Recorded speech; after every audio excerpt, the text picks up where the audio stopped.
doing? I don't ride today. What are you talking about? Today is Saturday. So? I don't ride on Saturday. Well, I know that, but don't tell me you ain't gonna ride today. I ain't gonna ride today. I asked you not to tell me that. That's what I'm telling you. But this ain't no ordinary Saturday. Why is this Saturday different from all other Saturdays? Because this Saturday, there's a hanging posse chasing us. I promise you, right now, they're doubling back to that string. I don't ride on Saturday. You give me the key doodle. There ain't no shoes in that posse, you know. They as soon string you up on Saturday as any other day.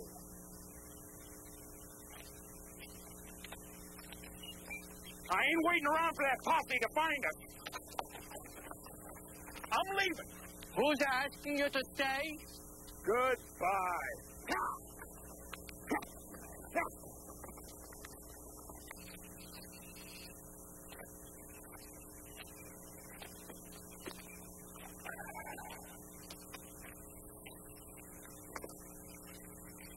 I'm going to show you something.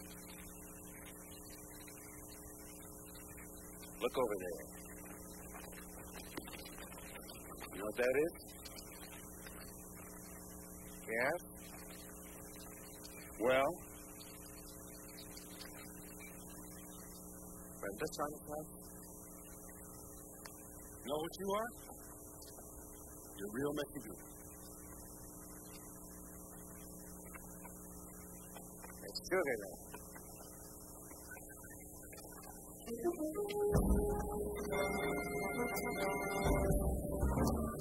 Come on. Now. Not yet. Now. Not yet. Now.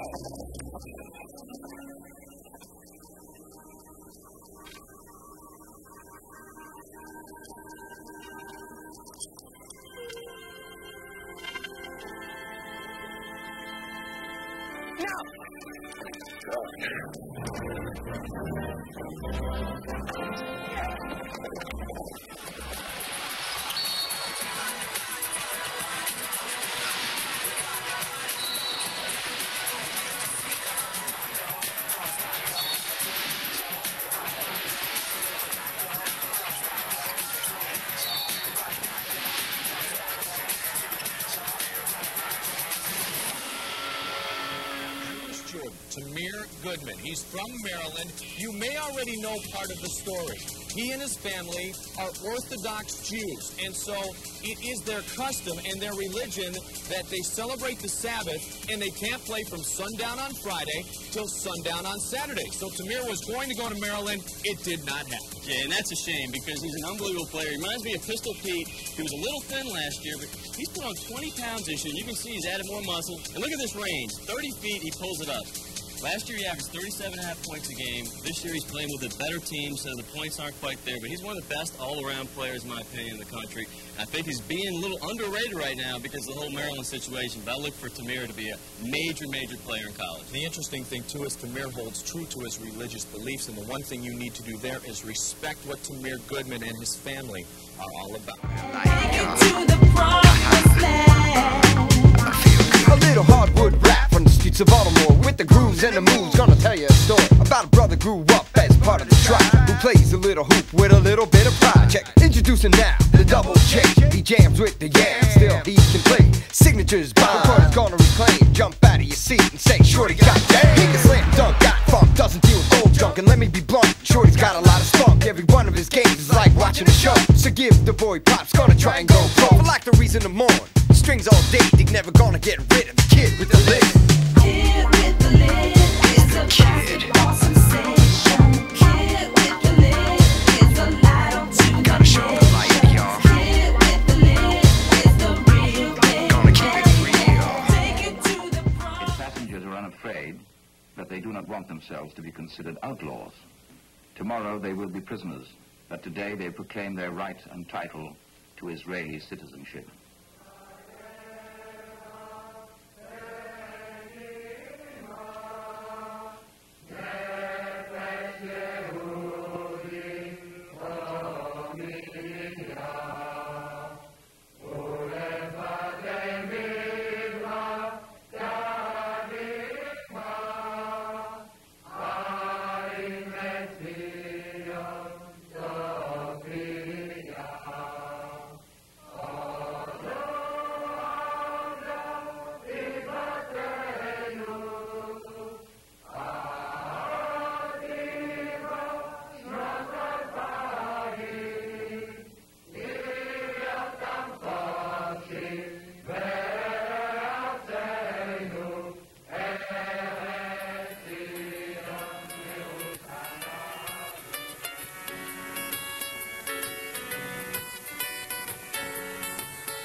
Your religion has been an issue and talked about.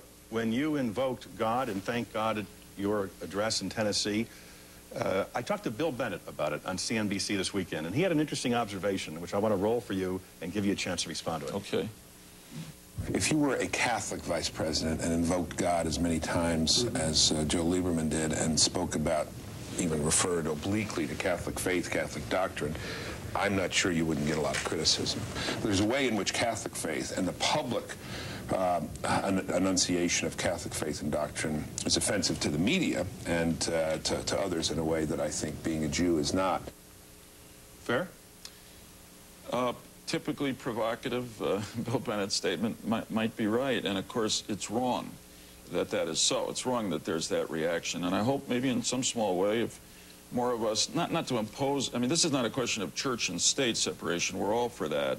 It's a question of whether a public official can feel comfortable, in a sense, in exercising his or her own right of religious freedom. My religion, as Al Gore's, grounds our lives.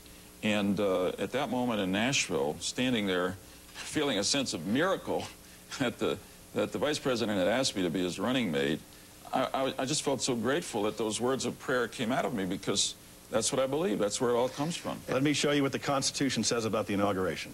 And put it on the screen. The terms of the president and vice president shall end at noon on the 20th day of January, and the terms of their successors shall then begin. And here's January 2001, a Saturday. Right. If you are elected vice president of the United States, Joe Lieberman, on Saturday, you'll have to take the oath of office, get in a motorcade, celebrate with inaugural balls. Can you do it as an observant Jew? Well, as my mother would say, Tim, if she were here, sweetheart, we should only have such a problem. But no, there's no problem. I mean, you know, as you know, I normally don't ride or use electricity on the Sabbath, because it's the way to protect the Sabbath as a day to stop, to thank God for the fact that we're alive, that the world was created. But you'd make an exception for the inauguration. Well, you know, probably what I try to do, as I usually do when public service or the public interest is not on the line, I'd probably stay down around the Capitol. I'd certainly participate. I'd, you know, do my prayers on my own. And then, maybe walk rather than take the motorcade? And then if the Secret Service says it's okay, I'd take a walk and be proud and thrilled to take a walk from the Capitol to the White House to watch the parade.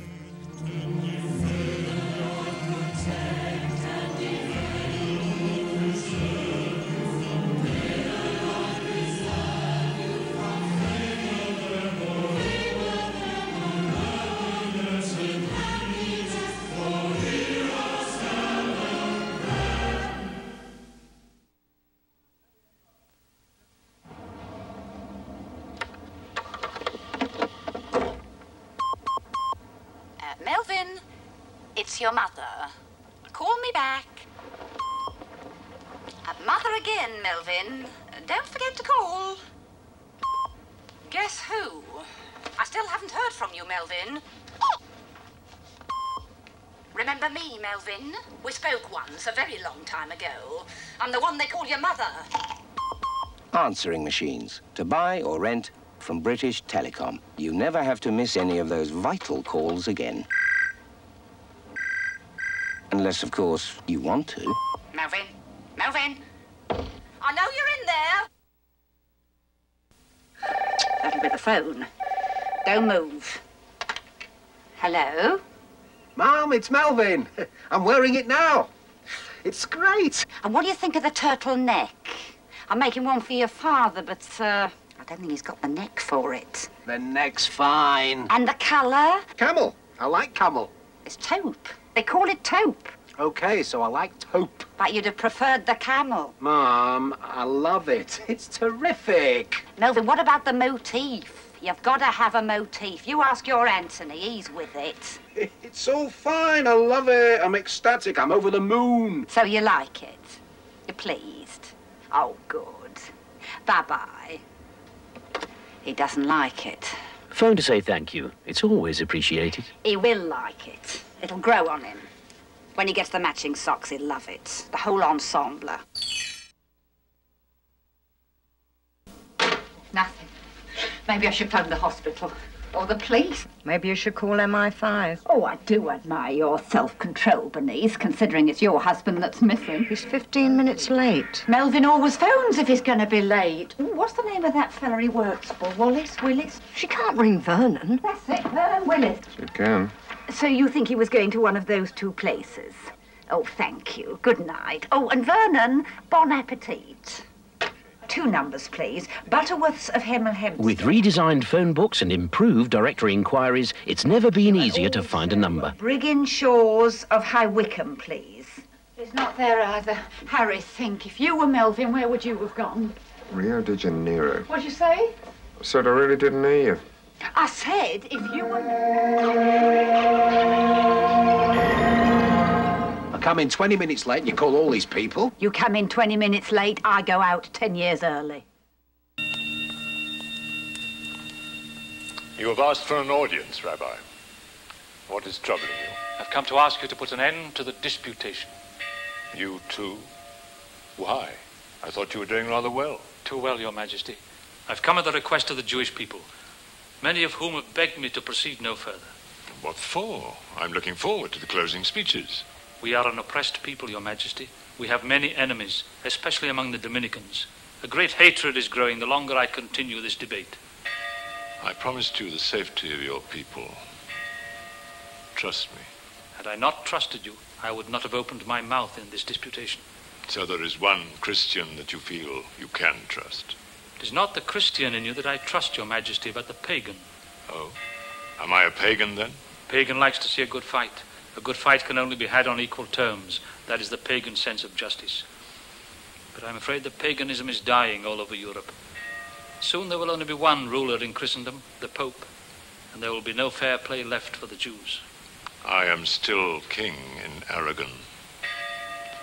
No one will give me orders in Aragon. Not even the Pope? Not even the Pope. I ask you again. The disputation has gone on long enough. There is no hope of Pablo Cristiani converting me. Let it end. So be it. I ask Your Majesty's permission to withdraw from your presence.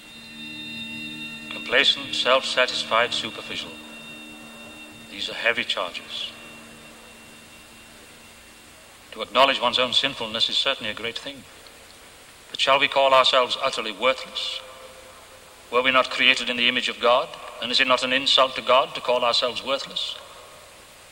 Self-criticism is good.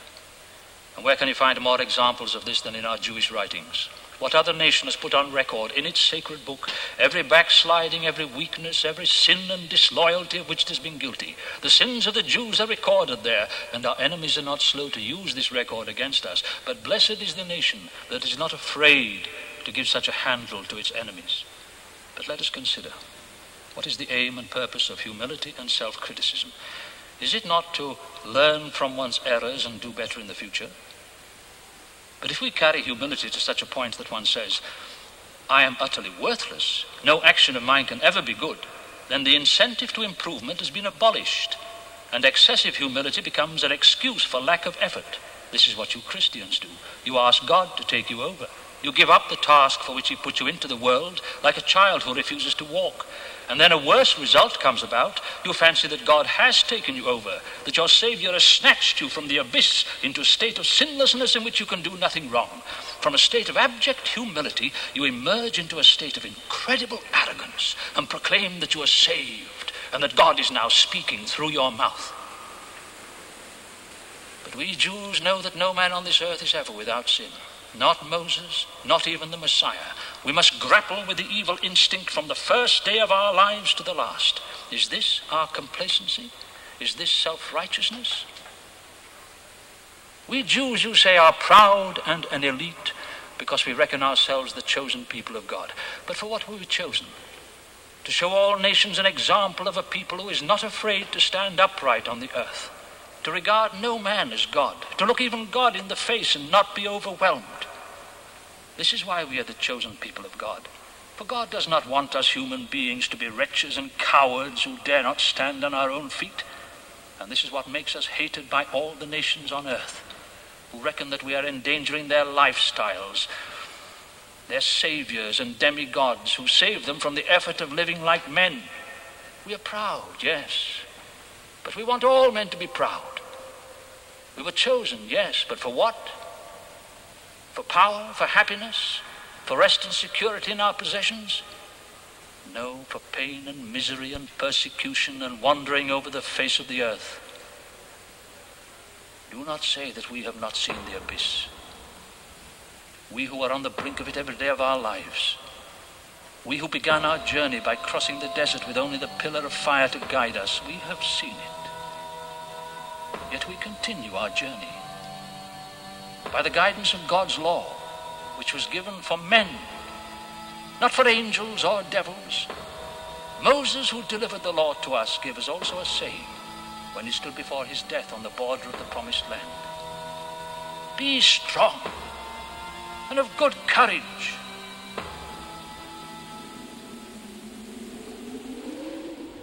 This is the second plane. Second plane happened about 9 o'clock this morning. As you can see, it looks like it's coming right into the tower. That'd be Tower 2. In a moment, you'll see an explosion. That was shortly after 9 o'clock. The first crash, you're seeing Tower 1, closest to you, happened about 8:45. There are reports from people in Brooklyn, another borough of the city of New York, about 3 miles from the World Trade Center, saw office paper from these towers come down in their neighborhoods. The impact of these explosions was that great. Russ Mitchell with me at the anchor desk here at CBS News World Headquarters. The picture.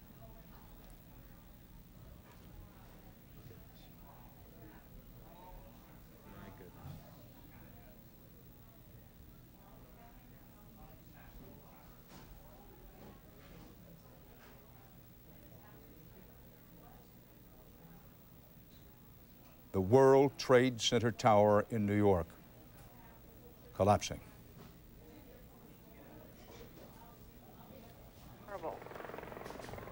Thank you so much for your eyewitness testimony, and God bless. Thanks. CBS News correspondent Byron Pitts is in the area where the World Trade Center's twin towers have collapsed. You're looking at videotape of one of them collapsing. We go live to Byron Pitts. Byron. You said earlier, people falling out the building left and right. They were jumping in the early stages of the fire. Yes, sir. Firefighter McGee, I heard you say earlier that you lost everybody. What were you talking about? I can't